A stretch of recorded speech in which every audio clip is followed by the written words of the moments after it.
Halo, assalamualaikum warahmatullahi wabarakatuh. Bertemu lagi dengan saya Adinda Filinda di Adin's Journey. Oke teman-teman sekalian, apa kabar semuanya? Semoga selalu dalam keadaan sehat walafiat dan selalu melakukan hal terbaik ya di setiap detik kehidupan. Oke teman-teman sekalian, hari ini tanggal berapa ya? Bentar, aku nyontek dulu tanggalan. Tanggal 28 ya, Senin Selasa, tanggal 29, maaf tanggal 29 April. Dan kebetulan hari ini saya libur. Dan karena saya udah lama nggak bikin video, jadi saya mau bikin video atau konten yang mana saya mau ngeliatin ke teman-teman gimana sih tempat tinggal saya di Jepang gitu. Tapi tunggu dulu, selamat bergabung buat teman-teman yang baru nonton channel saya. Jangan lupa bantu tonton video ini terlebih dahulu. Kemudian jangan lupa subscribe, share, like, serta komen. Karena dukungan teman-teman teman-teman itu sangat mendukung banget buat saya gitu. Sangat memotivasi saya, sangat akan mensupport saya untuk bikin video yang lebih bermanfaat lagi, lebih video-video yang menyenangkan tentunya ya. Oke. Jadi saya udah 1 tahun 6 bulan di Jepang. Dan di tahun pertama itu saya tinggalnya di hotel ya, karena saya kerja di bidang perhotelan. Jadi saya tinggalnya di hotel, kerjanya di hotel. Di tahun kedua ini kemarin Januari 2020 saya pindah ke tempat tinggal baru. Tentunya bukan di hotel, tapi nggak jauh dari hotel ya, sekitar 10 menit kalau jalan kaki. Jadi bakal saya liatin gimana sih tempat tinggal saya, apa aja sih fasilitas yang saya dapat selama saya tinggal di Jepang ini, oke? Jadi untuk itu saksikan terus video ini. Dadah. Oke teman-teman, jadi sekarang saya ngambil videonya ini di dalam rumah langsung ya, karena di luar lagi badai, anginnya lagi kenceng banget, jadi saya nggak bisa turun ke bawah. Jadi di Apatoku ini ada 4 lantai ya, dan kebetulan aku tinggalnya di lantai 4. Dan ini udah, jadi penampakan apato atau tempat tinggal di Jepang ini kayak gini teman-teman. Nah, sekarang aku mundur dulu ke belakang. Oke. Nah, ini adalah ruang tamu, kemudian apa lagi? Langsung berbaur menyatu dengan dapur ya. Nah, sini ada dapur, maaf ya, ada zoking atau kain lap. Ini ada dapur, ada kompor listrik, kemudian ada ini adalah temperatur air ya. Jadi kalau misalkan 42 itu udah normal, jadi bisa untuk berendam air hangat. Dan untuk kamar tidurnya, nah jadi ini kamar tidur saya sama teman saya dari Indonesia, dan ini adalah kamar teman saya yang dari Nepal. Cuman karena saya belum izin untuk melihat kamar ini, sejak saya nggak bisa buka ya, karena nggak sopan.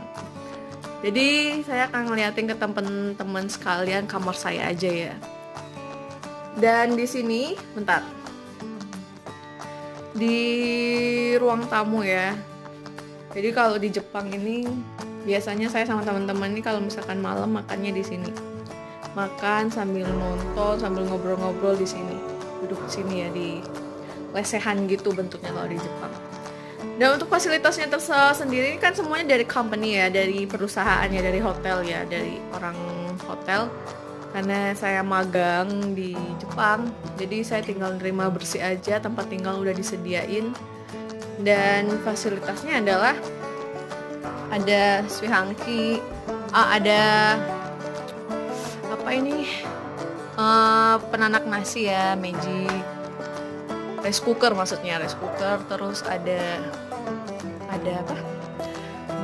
setrikaan, kemudian ada pemanggang roti, terus ada TV, dan ada peliharaan aku, dan juga ada penghangat makanan, ada kulkas, dan semuanya ada, alhamdulillah. Ada ada apa, dapur, kemudian ada cermin, semuanya perangkat rumah udah ada ya. Ini untuk di bagian ruang tamu atau ruang ngumpul, nggak tahu nih namanya apa. Kemudian sebelum masuk ke kamar, saya bakal ngeliatin apa aja. Jadi di sini ada ruangan tidur, ruang ngumpul, ada kamar mandi, ada WC ya teman-teman. Jadi dibagi. Kalau di Jepang itu uniknya tempat tinggalnya, kalau misalkan WC dengan kamar mandi itu dipisah. Kenapa? Karena nggak mungkin lah gitu kan, kalau misalkan kita pengen BAB atau pup harus nungguin orang yang lagi mandi kalau disatuin gitu kan, itu lebih lama, lebih riuh gitu ya, mendokusai gitu kan. Jadi di Jepang itu juga menjaga kebersihan teman-teman, karena WC kotor gitu kan, sedangkan mandi itu kan untuk bebersih gitu ya. Oke, jadi WC-nya nah WC-nya kayak gini ya. Tara, WC-nya biasa sih. Terus ada toilet paper atau tisu toilet. Kemudian, nah ini dia. Maaf ya. Di sini ada tempat nyuci. Di sini ada mesin cuci. Kemudian tempat mandi. Tara. Tempat berendam ya. Oke, tempat berendam. Kemudian di sini ada sepatu sama sepatu temen. Oke, next ke kamar tidur atau ke ruang tidur. Nah, jadi jangan kaget ya, maaf ya kalau misalkan berantakan gitu ya. Tara. Nah, jadi untuk ruang tidurnya sendiri, gelap ya. Jadi untuk ruang tidurnya sendiri itu kayak gini ya, no dipan. Jadi langsung aja pakai futon segala gitu kan. Itu tempat tidur temen aku, tempat tidur aku. Tara. Nah, kayak gitu. Dan yang ini adalah lemari pakaian. Tara. Jadi ini lemari pakaian. Karena aku pecinta jaket, jadi sini jaket-jaket aja. Untuk pakaian-pakaian biasanya dilipat. Dan itu punya teman aku. Oke, cukup lah ya. Oke. Jadi teman-teman, jadi tadi udah lihat ya, ada ruang tidur aku gitu kan, ada tempat ngumpul, ada tempat mandi, tempat WC atau BAB. Di Jepang itu semuanya simpel teman-teman, nggak riuh gitu. Kalau misalkan di Indonesia kan harus ada sofa atau apa. Di Jepang juga ada mungkin rumah-rumah seperti itu ya, rumah-rumah yang udah modern. Tapi ini termasuk rumah yang udah rumah tua ya, kayak model lama. Jadi semuanya masih bener-bener pure Jepang banget gitu ya. Semuanya sederhana dan nggak riuh gitu kan. Jadi kepikiran juga sih kita kalau misalkan punya rezeki yang lumayan gitu, pengen bikin rumah yang simpel juga kayak gini, kayak di Jepang. Jadi nggak harus pakai sofa yang besar atau gimana gitu pengennya gitu ya. Tapi nggak tahu deh ntar. Jadi itu dia teman-teman sekalian, gimana sih tempat tinggal saya selama saya ada di Jepang. Dan kebetulan saya udah di Apato ini dari Januari, Februari, Maret, April, udah 4 bulan. Alhamdulillah nyaman dan menyenangkan, karena lebih rame aja. Kalau misalkan dulu di hotel itu kayaknya sepi gitu kan, karena kamarnya sendiri-sendiri dan jarang banget ngobrol sama teman. Tapi setelah pindah ke Apato lebih asik, lebih rame juga gitu kan.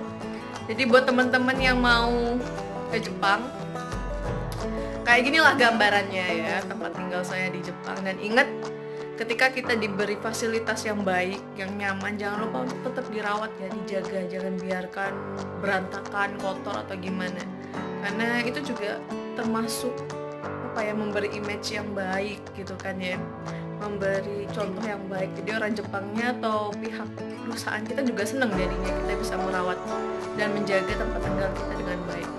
Oke, sampai di sini dulu video pengenalan ya, video apa ya, berbagi cerita di tempat dimana saya tinggal. Dan buat teman-teman jangan lupa subscribe, share, like, serta komen, dan terima kasih. Sampai ketemu lagi di video selanjutnya. Dah, assalamualaikum warahmatullahi wabarakatuh.